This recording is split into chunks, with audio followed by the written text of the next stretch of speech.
Mais rebonjour à tous et bonjour à tous et à toutes et bienvenue à ceux qui nous rejoignent maintenant. Donc on est dans cette deuxième partie de webinaire sur le système ski face au changement climatique. Donc si vous nous rejoignez tout juste, la prochaine présentation sera sur le diagnostic de vulnérabilité du système ski face au changement climatique. C'est une étude qui a été financée par le ministère du Tourisme, enfin par le gouvernement du Québec dans le cadre du plan d'action pour un tourisme responsable et durable du ministère du Tourisme et aussi mandatée par la SSQ, donc l'Association des stations de ski du Québec. Et donc cette partie-là de l'étude, donc ces deux projets-là qu'on va vous présenter, on était quand même une grosse équipe multidisciplinaire. Donc il voulait vraiment souligner la participation de toute cette équipe-là.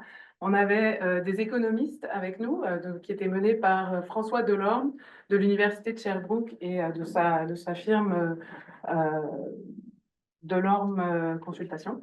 Ensuite, on avait une équipe de géographes du tourisme qui était menée par Isabelle Falardeau. On avait aussi l'équipe de choc de sciences du climat chez Uranos, évidemment, mais on avait aussi l'équipe de transfert des connaissances et formations et aussi l'expertise en adaptation que moi j'ai apportée de chez Uranos, sans qui tout ça n'aurait pas été possible. Et aussi, on avait évidemment l'Association des stations de ski du Québec, donc Gabrielle ici présente, qui a su faire le pont avec le milieu du ski, évidemment. Donc pour présenter ces résultats aujourd'hui, j'ai avec moi Isabelle Falardeau qui est en ligne et Gabrielle Larose. Donc, je vais les présenter et puis on commencera par la suite. Donc, Isabelle Falardeau est géographe spécialisée en tourisme. Elle est professeure en tourisme et développement social au département d'études en loisirs, culture et tourisme de l'Université du Québec à Trois-Rivières. Elle est snowboardeuse et passionnée de montagne. Et elle a également travaillé comme gestionnaire et conceptrice de parcs à neige dans les stations de ski de la côte ouest. Donc, elle s'y connaît très bien. Puis Gabrielle Larose, ici, est directrice des connaissances stratégiques et du développement durable à l'Association des stations de ski du Québec. Elle œuvre dans l'industrie du ski et du tourisme depuis une vingtaine d'années. Elle est curieuse et engagée. Elle met son expertise en tourisme durable au service d'un développement respectueux des communautés de montagne. Et puis, je ne vais pas me présenter moi-même, donc j'ai demandé à Gabrielle de me présenter. La dernière et non la moindre de cette belle équipe, Clara Champal, est titulaire d'une maîtrise en géographie de l'Université McGill. Elle est spécialiste en adaptation et risques climatiques chez Uranos. Elle fait partie de l'équipe de coordination de la science de l'adaptation dans laquelle elle contribue à la programmation scientifique d'Uranos, accompagne les membres dans leur adaptation au changement climatique et donne également des formations sur l'appréciation des risques climatiques. Merci Gabrielle. Donc on va pouvoir débuter. On va pouvoir débuter avec une mise en contexte qui va être faite par Gabrielle. Je te laisse aller. C'est une salle ici. Bon. Tu peux y aller. Ouais, super. Bien, avant de plonger précisément dans le projet, pour celles et ceux qui sont moins familiers avec l'industrie du ski au Québec, on voulait vous faire une petite introduction pour vous accueillir dans le merveilleux monde du ski. Alors, la province du Québec est un vaste territoire skiable. On compte près de 75 stations de ski sur le territoire, réparties dans 16 régions touristiques. Donc, comme vous pouvez le voir sur la carte, vraiment, toutes les communautés bénéficient d'une station de ski à proximité.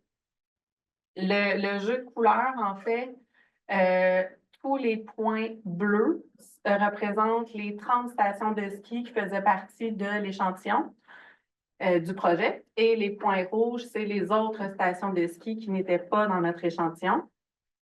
Et donc, le ski, c'est vraiment, c'est culturel, c'est dans notre ADN au Québec. On dénombre 23% de la population de 16 ans et plus qui pratique le ski ou la planche à neige. Fait que c'est à peu près 1,6 million de personnes de 16 ans et plus. Et puis, comme vous l'avez vu sur la carte, on est vraiment dans toutes les communautés, dans des régions où en hiver, il ne se passerait pas forcément beaucoup d'activités si ce n'était pas de la station de ski qui sert de lieu de rassemblement communautaire. Fait qu'on a un impact sur l'économie du Québec à hauteur de 866 millions de dollars. C'est à peu près 6,4 millions du PIB touristique du Québec. En moyenne, on dénombre, si on regarde la moyenne 10 ans, on a un peu plus de 6 millions de visites. Donc, nous, on compte ça en jours ski. Fait qu'on a un peu plus de 6 millions de jours ski par saison hivernale au Québec. Et puis, les trois marchés forts, donc les trois régions qui cumulent vraiment la plus grande part du gâteau, presque 3/4 des jours ski, se comptent dans la région des Laurentides, des cantons de l'Est et de Québec-Charlevoix. Et on a 21% de la clientèle qui vient du hors-Québec. Donc, on amène des nouveaux dollars dans l'industrie touristique du Québec. C'est pas d'hier qu'on a commencé à parler de changement climatique et d'adaptation avec nos stations. En fait, on a une relation de longue date maintenant avec Ouranos. Dès 2010, on était partie prenante des premiers projets qui se sont faits avec l'industrie touristique. Donc, les premières régions pilotes, c'était un projet Canton de l'Est Laurentides qui s'est déroulé de 2010 à 2013 environ. S'en sont suivis quelques projets. Et la première analyse qui s'intéressait vraiment spécifiquement au ski alpin, c'était l'analyse économique des mesures d'adaptation au changement climatique. C'était Laurent Da Silva à l'époque qui était le pilote de ce projet-là. Et on s'était penché sur la région spécifique des cantons de l'Est. Et puis, à la lumière des résultats et de ce qu'on a vu dans ce projet-là, est né le besoin de vraiment mieux comprendre la vulnérabilité sur l'ensemble du territoire du Québec, qui nous amène aujourd'hui à vous présenter la démarche du diagnostic de vulnérabilité. Merci. Donc c'est ça. Ce que vous voyez ici, c'est les 4 étapes du projet de diagnostic qui nous ont mené jusqu'à un plan de résilience sectorielle. Ces 4 étapes-là, elles sont basées sur la norme ISO 14091 qui se concentre sur l'adaptation au changement climatique. En fait, c'est des lignes directrices pour l'évaluation de la vulnérabilité et des impacts et des risques. Donc, on s'est basé sur cette norme-là. Et on a ancré ce projet dans une démarche participative, c'est-à-dire qu'on a impliqué une 30 stations en fait, tout au long de ces étapes-là pour venir valider en fait le contenu qu'on trouvait sur chacune des étapes, pour être sûr qu'on était vraiment collé au terrain. Donc, le plan de la présentation va suivre un petit peu ces étapes-là. Moi, je vais vous présenter le contexte. Donc, qu'est-ce qu'est le système ski? Qu'est-ce que ça comprend? Quels aléas climatiques sont problématiques pour les stations et le secteur? Ensuite, Gabriel va nous parler des impacts de ces aléas-là sur les stations et le secteur. Puis Isabelle, qui est en ligne, prendra le flambeau pour parler des facteurs de sensibilité et de capacité d'adaptation qui caractérisent la vulnérabilité du système. Et puis moi, je reviendrai à la fin pour vous présenter les grandes lignes du plan de résilience sectorielle. Donc voilà, qui dit système ski dit multiples échelles. Donc ici, c'est le schéma un petit peu de... C'est la façon dont on a schématisé le système ski, en fait. Donc, c'est le système ski et les différents éléments du système qui ont été regroupés en 4 catégories que vous voyez en bas de l'écran. Donc, les éléments géophysiques, les éléments liés aux infrastructures et à l'aménagement, les éléments économiques et les éléments de comportement social et culturel qui font pour la plupart référence à la clientèle. Donc, ce que vous voyez ici au cœur, c'est donc les stations, avec tout ce qu'elles possèdent, tout ce dont elles sont responsables. Ensuite, autour, on a le secteur du ski alpin qui regroupe en fait tous les éléments et les parties prenantes dont ces stations ont besoin pour fonctionner.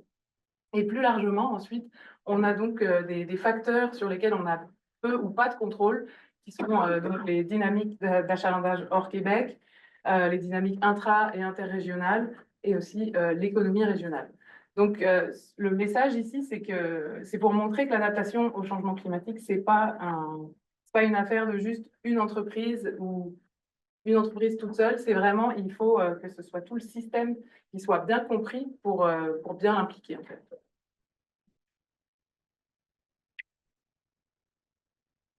Donc, dans la première étape en fait, du projet, on a fait une revue de littérature sur les aléas qui étaient problématiques sur les stations, en plus d'avoir fait la revue de littérature sur tous les éléments du système. Donc, on a fait cette revue de littérature sur les aléas qui étaient problématiques aussi bien en hiver que hors saison ski, donc toutes les 3 autres saisons dans le fond. Et une fois que cette revue de littérature a été faite, on est venu valider, comme je vous le disais, avec les stations de ski participantes pour être sûr que la revue de littérature était quand même, enfin, les aléas qu'on avait sélectionnés étaient pertinents aussi pour le Québec ici. Ce qui nous a permis en fait de prioriser 4 aléas hivernaux sur lesquels le diagnostic de vulnérabilité se concentre dans le fond, parce qu'on n'a pas pu inclure tous les aléas qui étaient problématiques pour les stations. Donc on en a sélectionné 4, alors priorisés par les stations. Et donc je vous les présente ici. Donc voici les 4 aléas prioritaires pour les stations de ski. Et ça c'est vraiment pendant l'hiver. Donc on s'est concentré pendant l'hiver. Et donc de manière générale, on voit que sur ces 4 aléas, donc ces 4 aléas qui augmentent dans le futur, donc les températures hivernales, les moyennes de température hivernale, le nombre de jours de gel-dégel, la pluie hivernale et le nombre de jours sans couvert de neige naturelle au sol, qui a été présenté par Émilie juste avant. Donc, on a regardé ces aléas climatiques-là, on les a regardés sur 3 horizons temporels, donc, comme Émilie l'a mentionné, et 2 scénarios d'émissions, modérés puis élevés. Aujourd'hui, moi, je vais pas vous présenter toutes les cartes parce que ça serait vraiment trop long, mais vous pourrez aller les voir dans les nombreux rapports et annexes. Mais je vais vous présenter donc je vais vous en présenter un, puis ça sera pour les horizons, l'horizon qui est en gras ici et le scénario élevé. Donc, pour cartographier ces aléas climatiques, on est allé voir où est-ce qu'elles se situaient, ces stations. Et donc, en fait, il y a au moins une station dans 16 régions, donc dans 16 régions administratives du Québec. Donc, pour faciliter un petit peu les analyses et rendre ça un peu plus digeste, on a décidé de les regrouper en 4 groupes climatiques. Donc, comme Émilie les a montrés tantôt. Donc, ces 4 groupes climatiques, on les a décidés, on s'est basé un peu sur les points communs qu'on trouvait dans les analyses des projections futures des 4 aléas prioritaires que je vous ai nommés. Donc, évidemment, vous le voyez, il y a des groupes qui sont très, très vastes, le groupe 2 et le groupe 3 notamment. Donc, il faut apporter de la nuance, évidemment, dans les analyses pour ces groupes-là, donc avec des nuances entre le nord et le sud, l'est et l'ouest, évidemment. Donc, ici, je vais vous montrer un des aléas, dans le fond. Donc, ça, c'est les épisodes de gel-dégel entre novembre et mars. Donc, ce que vous voyez sur les cartes, donc les petits points, ça représente les stations. En rouge, c'est les stations qui ont participé au projet. En mauve, c'est les autres qui sont de la SSQ aussi. Et donc, à gauche, on a l'historique de 1991 à 2020 et à droite, les épisodes de gel-dégel en climat futur pour le scénario d'émissions élevées à l'horizon 2041-2070. Donc, ce qu'on voit, c'est qu'il y a une augmentation légère, en fait, sur tout le Québec ski.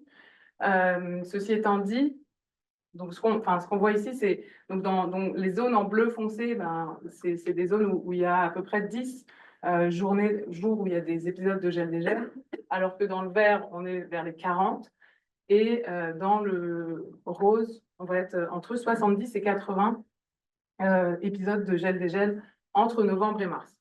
Donc, c'est sûr que ça nous donne quand même une idée, mais il faut parler quand même de distribution mensuelle dans ce cas-là, parce que c'est quand même important de voir comment ça se déroule pendant toute la saison.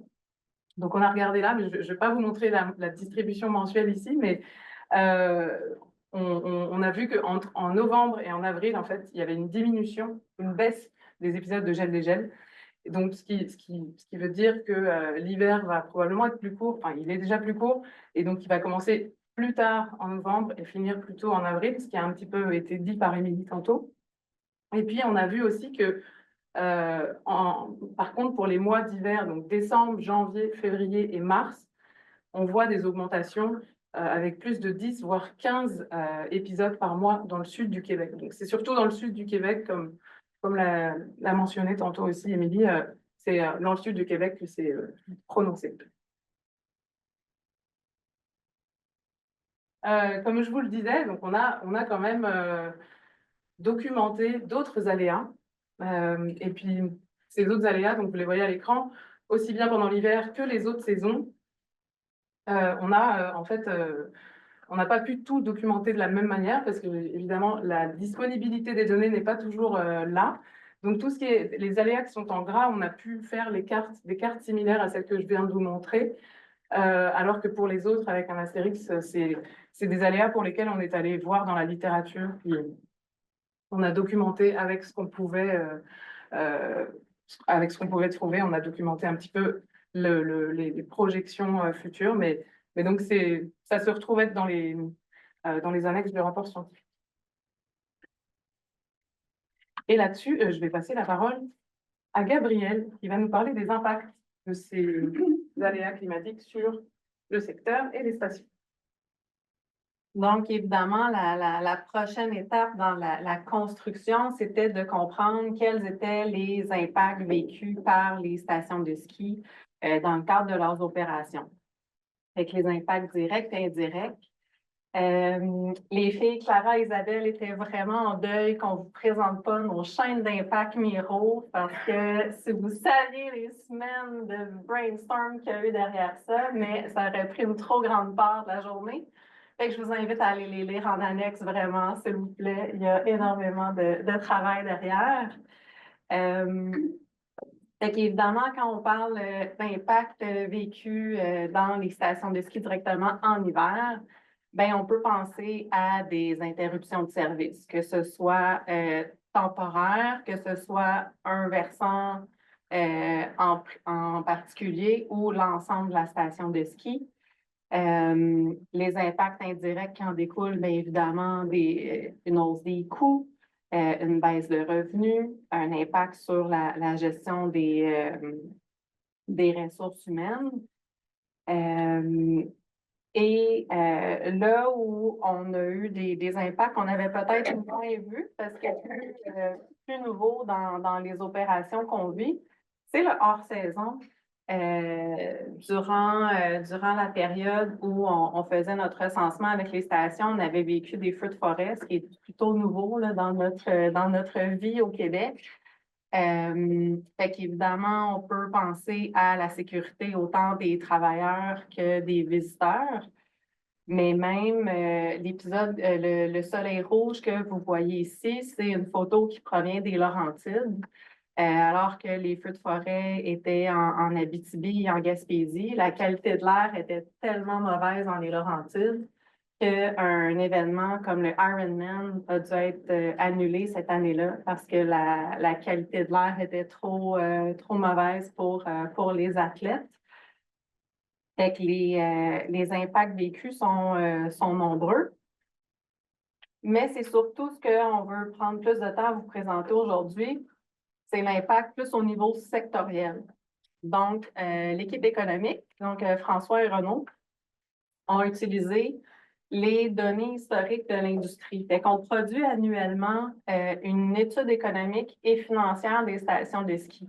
Ça fait 35 ans qu'on documente la performance saisonnière du secteur. Fait qu'ils ont croisé certains indicateurs économiques avec le passé climatique des aléas prioritaires que Clara vous a présentés pour voir où est-ce qu'on peut trouver des corrélations. Et ensuite, ils se sont concentrés sur ces indicateurs-là pour se projeter dans un climat futur afin d'estimer quels pourraient être les impacts sur l'industrie. Fait qu'ici, vous voyez nos deux horizons temporels aux différents scénarios. Fait que si on regarde, par exemple, les températures moyennes, ben, le principal impact économique, c'est une réduction des jours d'opération. Émilie en a parlé tout à l'heure, Clara aussi. On parle d'un décalage en début d'année et possiblement en fin de saison aussi. Donc, on perd quelques jours d'opération. Quand on regarde les épisodes de gel-dégel, très similaire aussi avec les précipitations liquides, bien évidemment, sur les opérations d'une station de ski, c'est les aléas qui ont le plus d'impact. Évidemment, pendant l'épisode, ben, on peut penser à une fermeture complète ou temporaire, fait que la baisse de jours d'opération ne sera pas une surprise.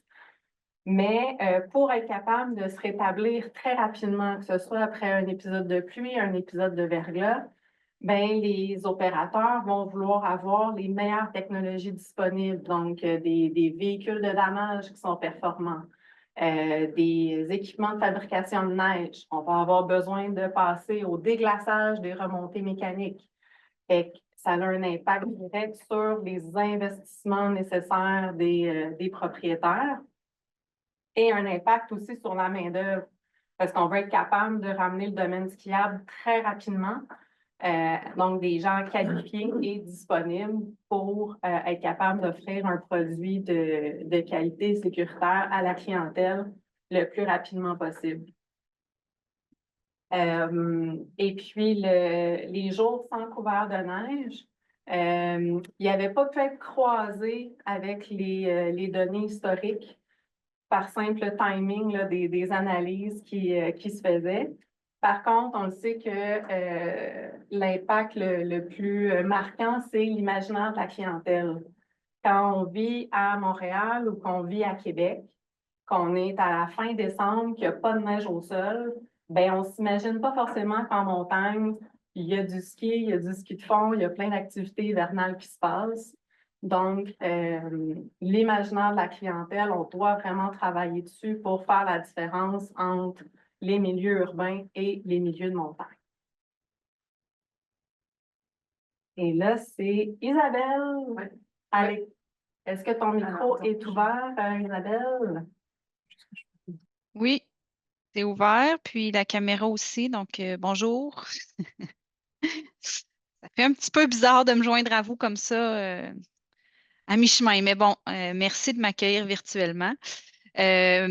Et donc, ce que je vais vous présenter maintenant à la suite là, de ce que mes collègues ont déjà bien entamé, c'est vraiment la partie de la vulnérabilité. Et donc, habituellement, dans cette partie-là, on me dit, Isabelle, parle pas de méthodologie, ça intéresse personne, mais compte tenu des questions qui ont eu cours dans le webinaire précédent, je me rends compte que vous êtes avide de méthodologie, donc je me permets de vous mentionner. Pour aborder dans le projet la vulnérabilité, on a utilisé une approche principalement qualitative.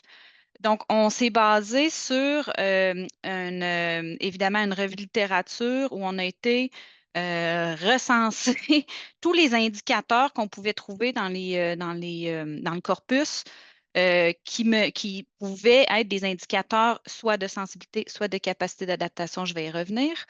Sur la base à partir de cette base, en fait, on a construit un guide d'entretien et on est allé réaliser des entretiens auprès des principaux intéressés, là, c'est-à-dire les représentants des stations de ski, pour parler avec eux de ces indicateurs de vulnérabilité. Donc, vous pouvez dérouler là, sans plus tarder. Là, Donc, trêve de méthodologie.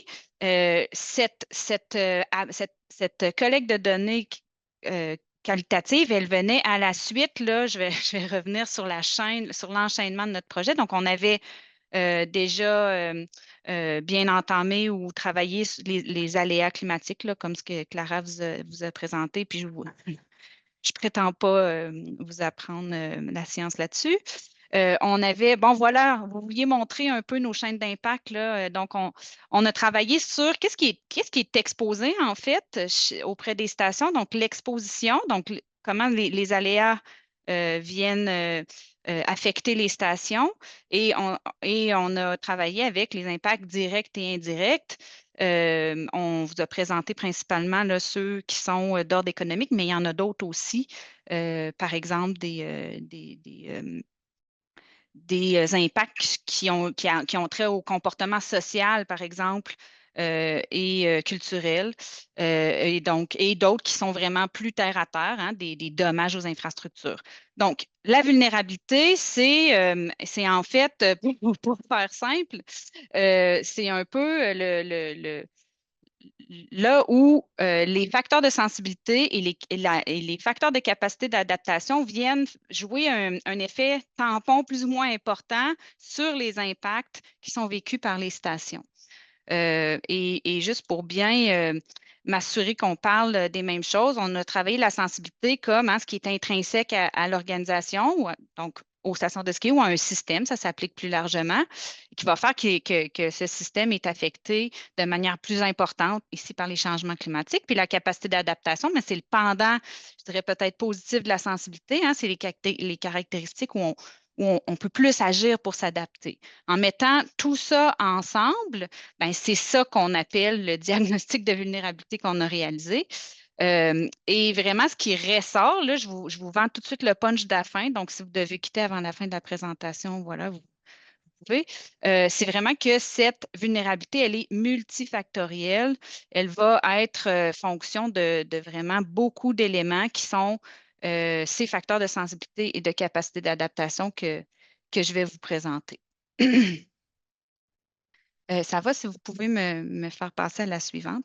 Donc, si je commence avec les facteurs de sensibilité, donc je vous ai mentionné sur la base de la revue de littérature, on a recensé une kyrielle d'indicateurs de sensibilité et on les a regroupés en fonction, on en a fait une catégorisation, c'est ça qu'on appelle les facteurs. En fait, cette démarche, elle nous provient vraiment de ce qui est proposé dans la norme ISO là, que Clara vous a mentionné.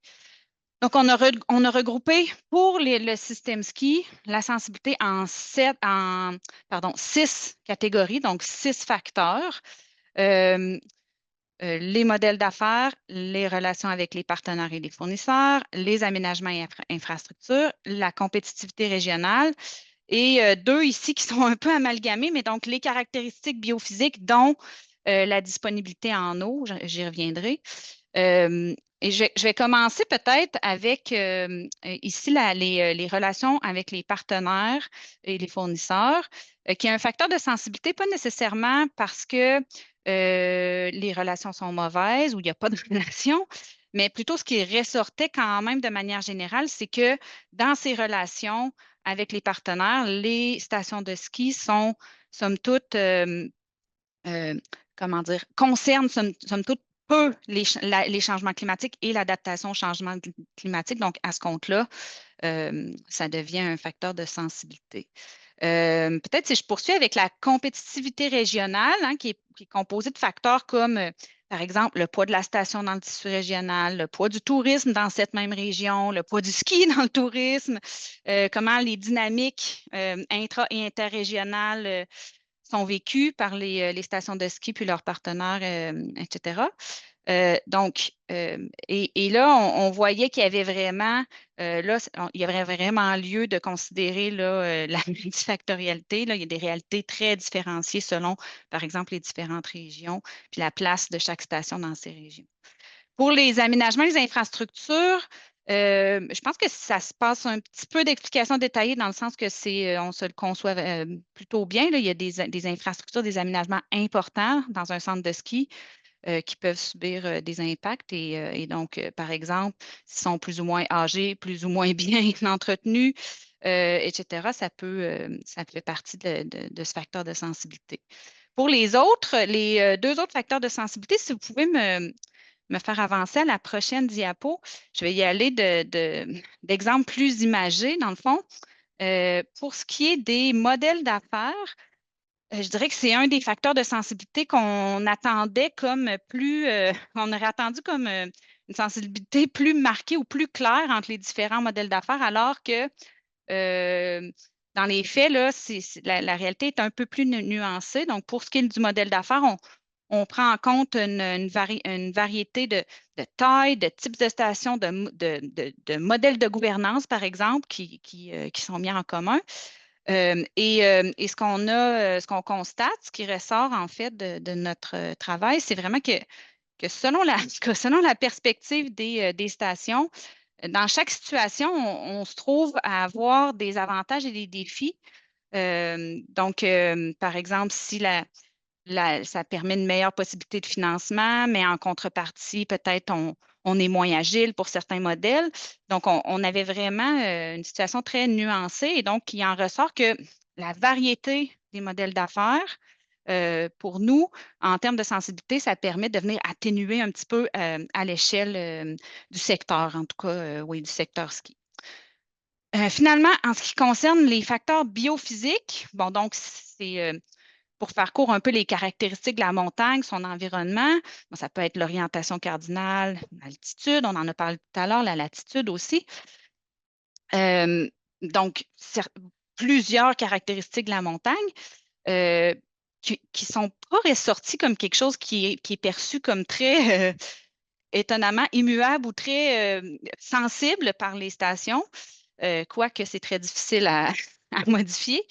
Mais ce que j'aimerais porter à votre attention, c'est qu'il est vraiment émergé un aspect très intéressant, les indicateurs qui étaient reliés à la disponibilité en eau, à la présence d'un plan d'eau, puis aussi à l'utilisation de cette eau, hein. On connaît les besoins en eau d'une montagne de ski. Ben ça ressort comme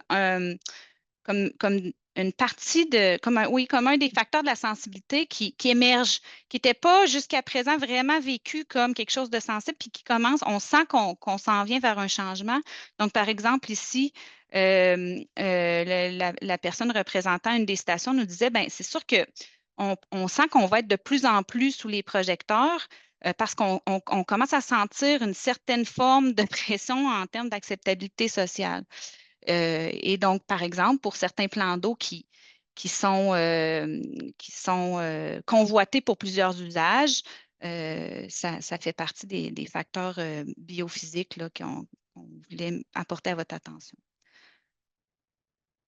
Merci, Gabrielle. Donc, si on passe maintenant aux facteurs de capacité d'adaptation, pour l'adaptation au changement climatique, on n'a pas vraiment procédé de la même manière que pour les facteurs de sensibilité, c'est-à-dire que on a moins manipulé ou créé de catégories. En fait, on a utilisé les catégories qui sont proposées dans la norme ISO et donc qui seraient applicables à plusieurs autres situations. Donc, la capacité d'adaptation organisationnelle, la capacité d'organisation financière, la capacité d'adaptation, excusez, je pense que j'ai parlé un peu ici, technique, puis la capacité d'adaptation sur la base de l'écosystème. Donc, bon, je vais, bon, puisque peut-être en termes d'adaptation technique, on a beaucoup de plus consacré d'énergie, notamment en ce qui concerne l'enneigement, puis que de l'adaptation sur la base de l'écosystème, là, ce qu'on constate, c'est que c'est quand même encore plutôt marginal. Là, c'est pas vraiment mobilisé de manière très consciente ou explicite par les centres de ski. Je commencerai peut-être par vous parler de la capacité d'adaptation financière, qui est un des facteurs qui nous a peut-être surpris ou agréablement surpris, c'est-à-dire que bon, donc, ça fait référence à l'accès au financement, la disponibilité des fonds, par exemple, tout ce qui a trait aux assurances et tout ça. Mais ce qu'on a constaté, c'est qu'il y a vraiment quand même, sur le plan financier, on vit des défis. pour certaines stations, mais on fait preuve d'une grande créativité, c'est-à-dire, là, je vais vous donner un exemple qui est ressorti je pense que c'était peut-être au symposium. Donc, peut-être que certains, je ne sais plus si c'était au symposium, peut-être que vous avez entendu l'exemple, mais par exemple, une journée où il fait mauvais, puis vous allez avec votre famille au centre de ski, bien, le centre de ski va être très bon à vous vendre un pichet de bière, puis 4 chocolats chauds. Donc, ils sont très créatifs dans les sources de revenus, puis aussi dans les arrangements budgétaires où on parvient quand même assez bien à compenser certains coûts avec, c'est ça, de l'innovation, je vais dire. Sinon, en termes de capacité d'organisation, capacité d'adaptation organisationnelle, voilà, je comprends pourquoi j'ai tendance à faire ce lapsus. Ben, ça fait évidemment référence à toutes les mesures qu'une organisation prend pour sa gestion, la gestion des ressources humaines, par exemple. Et donc, ça fait partie des éléments qui ont été portés à notre attention, à quel point, par exemple, les ressources humaines, leur disponibilité, leur capacité, leur connaissance, leurs compétences, tout ça, ça fait vraiment partie des éléments que des indicateurs dont les stations sont conscientes et essaient de mobiliser pour leur adaptation. Sinon aussi, en tout ce qui a trait à l'agilité opérationnelle, tout à l'heure,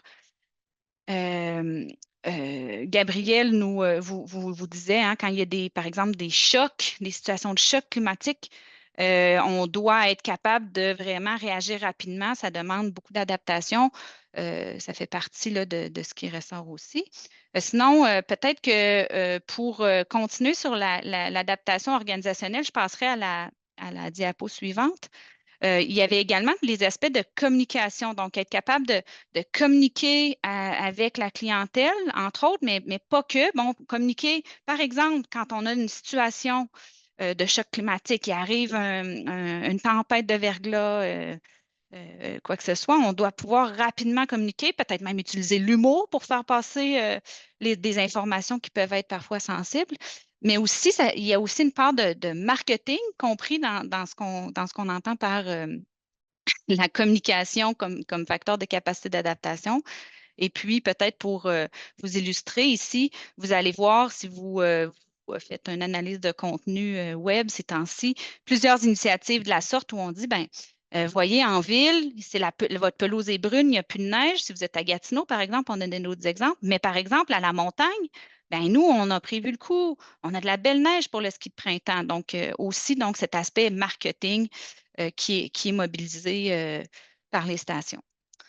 Je termine, je vous avais dit, bon, en termes d'adaptation technique, la mesure principale et incontournable, c'est sûr que ça concerne l'enneigement, non pas l'enneigement dont Émilie nous a parlé, mais celle qui est la neige de culture, comme disent les cousins européens, ou fabriquée.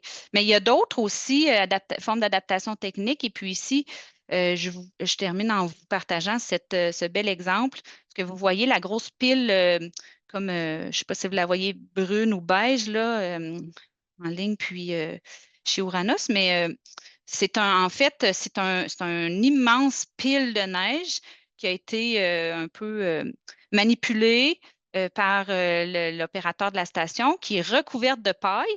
Et donc là, on vient se créer une réserve. On va garder cette pile de neige tout l'été. Elle est isolée par un matériau qui, parfois, c'est du brandessi, ici, c'est de la paille, je crois.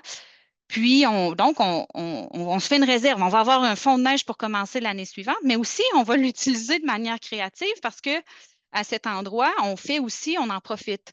À la saison, dans l'automne, où on veut commencer à vendre les billets de saison, bien, on crée un petit événement. On invite les adeptes à venir.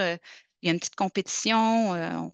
On installe la terrasse. On en fait vraiment un petit événement. Donc, ici, on voit qu'on est un petit peu à la frontière de l'adaptation technique, puis peut-être de l'adaptation organisationnelle également. Donc, je prends quelques dernières secondes pour vous mentionner, là, en tout cas, mon mot de la fin pour ce qui est de la vulnérabilité. Hein.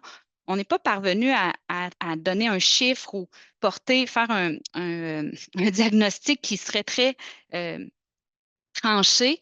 Et plutôt, ce qu'on constate, c'est vraiment cette multifactorialité, mais aussi que quand même le point d'équilibre ou de déséquilibre entre la sensibilité et la capacité d'adaptation, on est en train de le trouver puis de le chercher. Puis on essaie de le faire aussi sans verser dans la maladaptation. Donc, c'est un grand défi.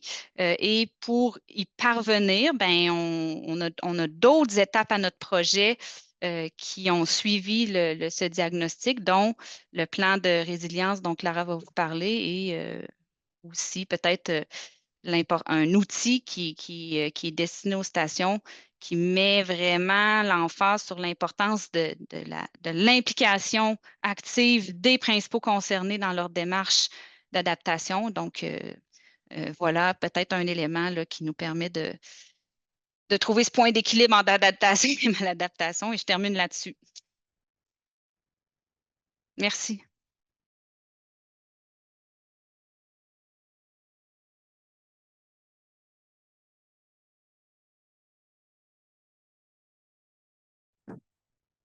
Merci Isabelle. Alors, attends, un petit défi technique, ça va.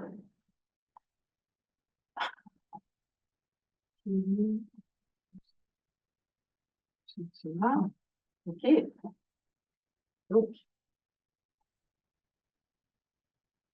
merci pour cette belle description de cette multifactorialité de la vulnérabilité du système ski. Je vais donc enchaîner avec le plan de résilience sectorielle, comme Isabelle nous l'a mentionné. Donc, le plan de résilience sectorielle, la méthodologie un petit peu qu'on a empruntée, c'est qu'en fait, on a fait une revue des bonnes pratiques, on a fait un inventaire des solutions qui existent dans le monde.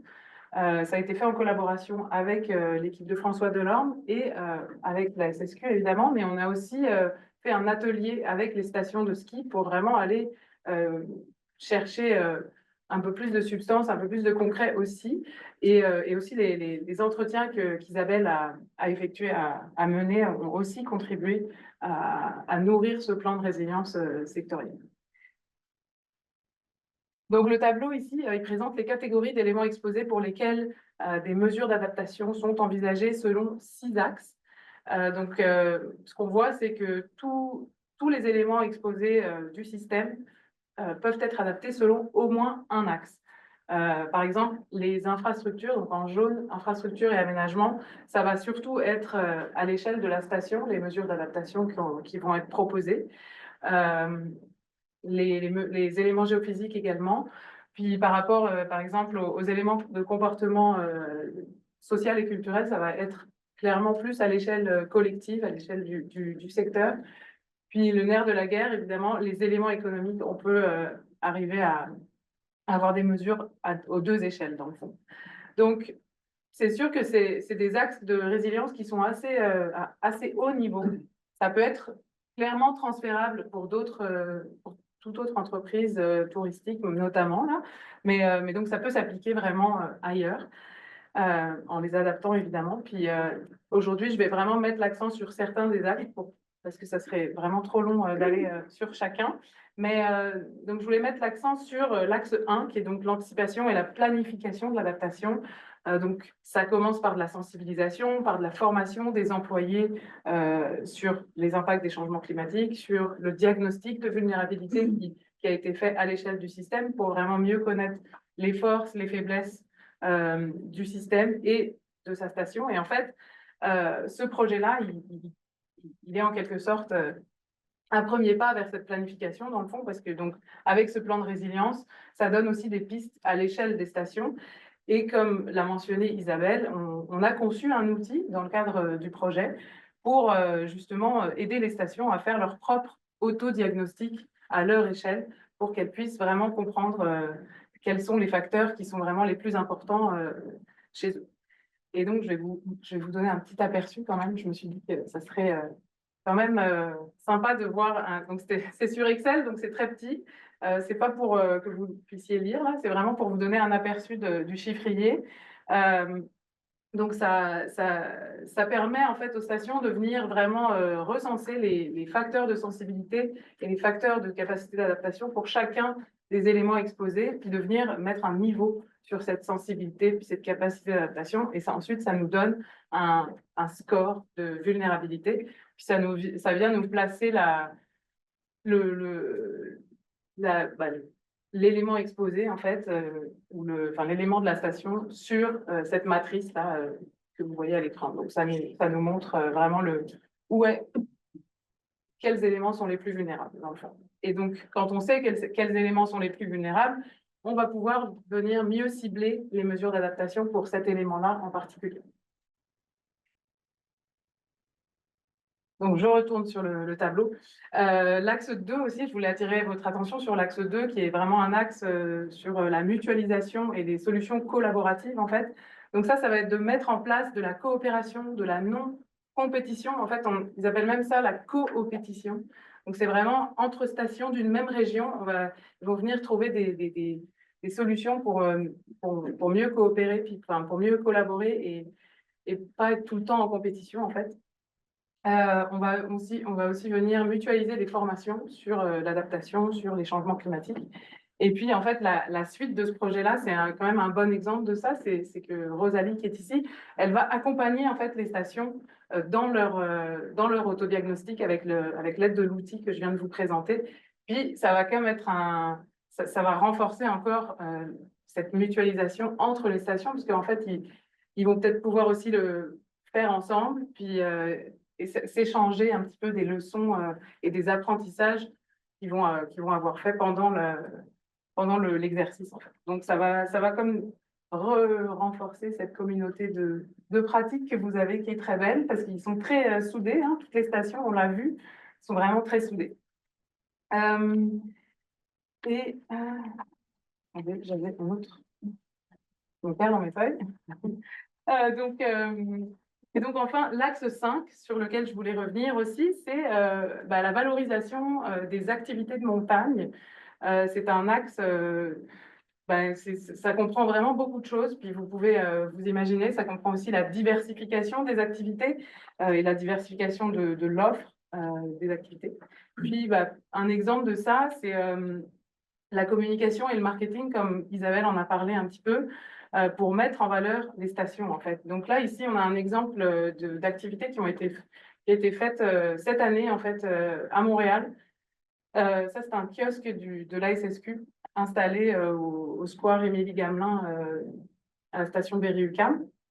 Et en fait, c'est un kiosque vraiment pour sensibiliser à cet effet pelouse brune, pour montrer en fait sur le grand écran en haut les webcams en direct des stations qui montrent qu'il y a de la neige dans les stations et aussi expliquer comment on fabrique de la neige. Ici, là, on voit un panneau qui explique comment fabriquer de la neige, puis un petit peu de promotion pour en fait essayer le ski sur place, parce qu'il y a des petites pistes en arrière, là, vous ne le voyez pas, mais il y a des petites pistes de snowboard et de trottinette sur neige. Donc, ça sont des activités que la SSQ fait pour vraiment venir sensibiliser aussi les citadins, en fait, au fait qu'il n'y a pas forcément de la neige en ville, mais il y a de la neige dans les montagnes.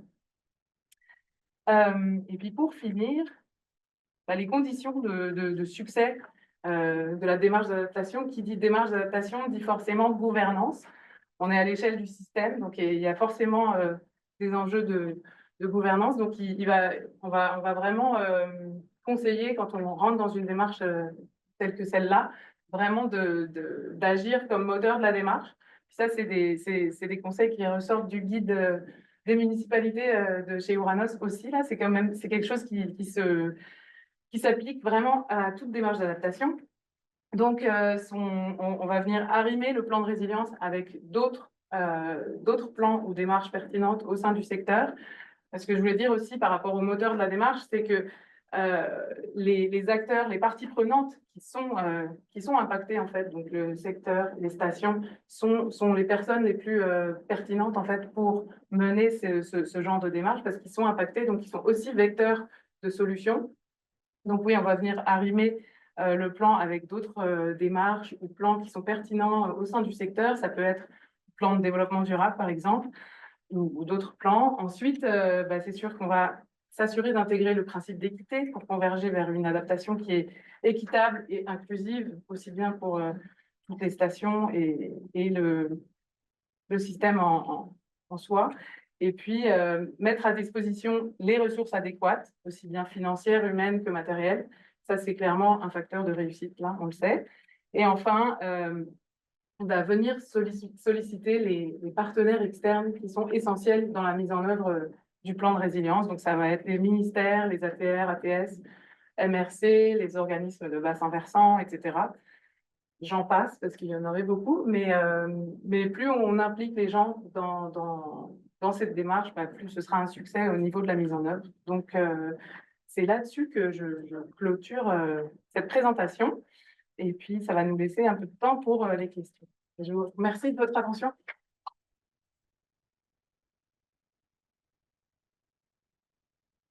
Ouais. Isabelle, tu es à l'écran aussi. Juste pour te dire.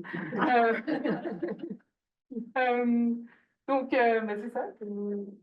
Est-ce que vous avez des questions pour l'instant en ligne? Attends. En ligne. Ouais. Il n'y a pas de questions en ligne pour l'instant, je pense. Il y a plein d'autres choses. Non, pas de questions en ligne pour l'instant. Je vais les dire. J'en ai deux. La première est plus simple. C'est juste parce que j'ai été étonnée pour avoir un indicateur spécifique par rapport à la fabrication de la neige. Parce que j'avais travaillé sur des projets longtemps. Puis il y avait toujours des travaux. Il me semble que c'était -4, là, la température miracle de la neige. Est-ce que c'est parce que ça n'a pas été mentionné ou ça ne fait pas partie de. Alors, il y a eu des indicateurs qui ont été calculés pour montrer la fenêtre de température en fait idéale pour fabriquer de la neige. Et ça, c'est des cartes qui figurent dans les annexes du rapport, mais on ne les a pas montrées, non, parce qu'il y a vraiment beaucoup de stock là. Mais oui, il y a plusieurs fenêtres selon en fait le type de canon à neige. Selon la modernité du canon à neige, bah, la température peut aller être plus haute ou pas. Mais Gabrielle pourra en parler mieux que moi. Je suis pas... Oui, ben de mémoire, dans les annexes, on a fait une fenêtre -7, -12, -7, -15. Ouais. Donc, ça, c'est pour les équipements qui datent vraiment d'une époque plus lointaine. Aujourd'hui, selon le taux d'humidité ambiant, à -2 degrés, on est capable de fabriquer de la neige. Fait que oui, dans les annexes, on a le nombre de jours durant la saison qui sont propices à permettre la fabrication de neige. Et bien, ma deuxième question, est-ce que, je comprends qu'on veut maintenir l'industrie, mais peut-être qu'à un moment donné, ça va, ça se réchaufferait moins de neige, les minimums a montré la saison raccourcie. À un moment donné, ça peut devenir une activité dans certaines régions sous respirateur artificiel. Est-ce que c'est quelque chose qui est mentionné ou c'est la chose dont on ne veut pas entendre parler? Je vais te laisser répondre. En fait, au Québec, depuis les années 80, il y a eu une épuration naturelle de l'écosystème. Si on remonte début des années 80, il y avait 120 stations de ski au Québec. Elles n'ont pas forcément fermé à cause des changements climatiques, elles ont fermé à cause de problèmes de gestion, pas capables de suivre la diversification, l'offre et la demande, l'évolution des exigences de la clientèle a beaucoup évolué. Fait que de 120, on s'est rendu à peu près 75 en ce moment.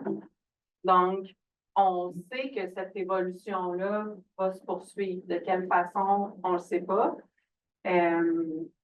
Mais dans plusieurs communautés, la station de ski, c'est vraiment le poumon de l'activité de loisir. Si je pense à la station Galix, par exemple, qui est en Côte-Nord, il y a plein de gros manufacturiers dans le secteur qui ont besoin d'attirer de la main-d'œuvre qualifiée jusqu'en Côte-Nord. Bien, la station de ski, ça fait partie de l'offre d'attractivité de la région parce qu'en hiver, les gens ont quelque chose à faire, ils peuvent jouer dehors, ils peuvent profiter du plein air. Fait que même celles qui paraissent peut-être des fois les plus petites puis avoir moins de visites ou qui sont moins flamboyantes ont des rôles sociaux dans leur communauté qui sont hyper importants. Fait qu'évidemment, pour nous, on espère qu'elles pourront poursuivre leurs activités le plus longtemps possible. Mais de l'autre côté, oui, on sait que l'épuration naturelle va se poursuivre comme dans tout secteur de loisirs ou du tourisme. Je vais juste proposer à Isabelle de rebondir si jamais tu voulais ajouter de quoi là-dessus ou pas. Ben, en fait, Gabrielle est vraiment bonne là, pour répondre à ce type de question. C'est une excellente question, hein. On se l'est posée du début à la fin, puis je pense qu'on y répond. En tout cas, à titre de projet de recherche, on y répond partiellement, puis on va continuer de voir comment ça va, mais je pense que c'est quand même, ça s'est pas ressorti dans notre présentation, mais c'est quand même très important l'aspect social. On vous a présenté les impacts économiques. C'est peut-être, habituellement, c'est ça qui marque le plus les esprits, mais il y a vraiment des impacts sociaux importants. Là. Gabriel, tu en as bien parlé, mais on peut, par exemple, pour une chercheuse comme moi qui s'intéresse au tourisme durable sous toutes ses formes, c'est intéressant de voir comment on peut lier notre société à l'hiver, par exemple. On parle d'indice de neige au sol, d'activité hivernale. Il y a Louis Aymon Hamelin qui utilise le terme, bon, vous connaissez son terme le terme de nordicité, mais il utilise aussi l'hivernité. Et puis donc vraiment, ça, je trouve que c'est très important de le manipuler avec, comment dire, nuance, doigté, sensibilité euh, pour le lien que ça a avec notre culture, avec notre territoire. Pour le Québec, c'est très, très ancré. C'est important. Donc, mais après, quand on considère ça, on sait aussi qu'en adaptation, on doit faire des choix. C'est un peu vers ce vers quoi je m'en allais en vous disant, ben, la ligne est mince entre adaptation et maladaptation. Par exemple, chez nous, dans les stations, certaines stations européennes, ben, des communes font le choix entre ben, qu'on continue à soutenir la station ou bien on adapte le système d'approvisionnement en eau de la municipalité. On n'en est pas là au Québec, mais c'est des questions qui vont peut-être être à poser. Donc, je pense que votre commentaire allait dans cette lignée-là. Euh, et voilà. Merci Isabelle. Alors j'ai vu deux questions. Il y avait Nathalie et monsieur. Alors vas-y Nathalie.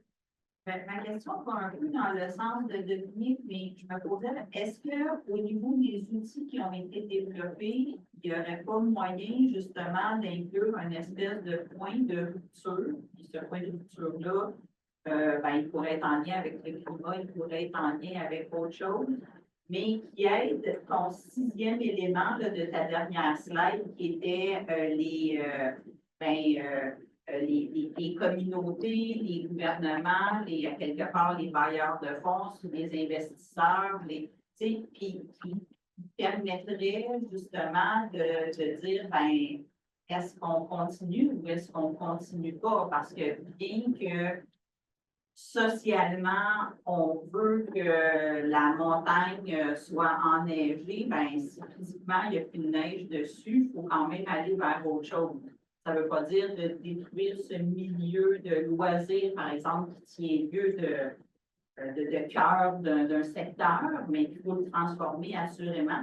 Mais est-ce qu'il y a un point de rupture qui dit, ben, avec la vulnérabilité et avec la capacité d'adaptation, on ne peut plus aller plus loin, il faut faire d'autres choix. Je ne sais pas si l'outil se rend jusque-là. Est-ce que c'est possible d'amener l'outil? Moi, c'était vraiment en lien avec l'outil. On n'est pas tombé dans l'analyse coût-bénéfice avec l'outil. Par contre, c'est évidemment une démarche qu'on leur recommande de faire quand ils vont plonger dans leur propre plan d'adaptation individuel. Évidemment que l'analyse coût-bénéfice doit faire partie de ce qu'ils regardent. Puis, tu sais, il y a des entreprises qui se la posent annuellement, là, cette question-là, surtout les 3 derniers hivers. Il y a certaines régions du Québec qui l'ont eu plus difficile que d'autres. Avec évidemment qui se la posent cette question-là. Mais non, l'outil n'a pas l'intégration d'une analyse coût-bénéfice dans l'outil. Je pourrais peut-être préciser sur un peu un point méthodologique. Quand on a travaillé avec les indicateurs de sensibilité puis de capacité d'adaptation qui sont un peu le matériau de l'outil, là, au final, dans le fond. Dans la démarche ISO, on propose de travailler avec des indicateurs puis d'établir des seuils. Je pense que c'est peut-être un peu partie de la question. Je n'ai pas vu la personne, mais puis puisqu'on a travaillé avec une approche qualitative avec la plupart des indicateurs, c'est assez dur de déterminer un seuil. Donc, c'est là où on a dû un peu, on n'a pas été en mesure, en fait, d'intégrer ça de manière aussi définitive. Puis je pense qu'en fait, le seuil il est très peu marqué dans le sable pour ce qui est de ce type de décision. Mais ceci dit, on n'est pas présentement dans une situation où l'adaptation, oui, l'enneigement, c'est une des mesures d'adaptation principales, mais ce n'est pas la seule. Il y en a d'autres, on en a peu parlé, mais une autre qui est au goût du jour depuis longtemps aussi au sein des stations de ski, puis du tourisme en général, c'est la diversification. Donc, la diversification, je vous ai parlé des sources de revenus, que ça va de l'immobilier à différentes activités, aux différentes saisons. Donc là, il y a comme plusieurs, il y a beaucoup là-dedans, mais on est aussi là-dedans comme secteur, puis comme station, puis les secteurs, les stations sont un peu indissociables des territoires, donc des régions, les régions touristiques pour le cas qui nous concerne.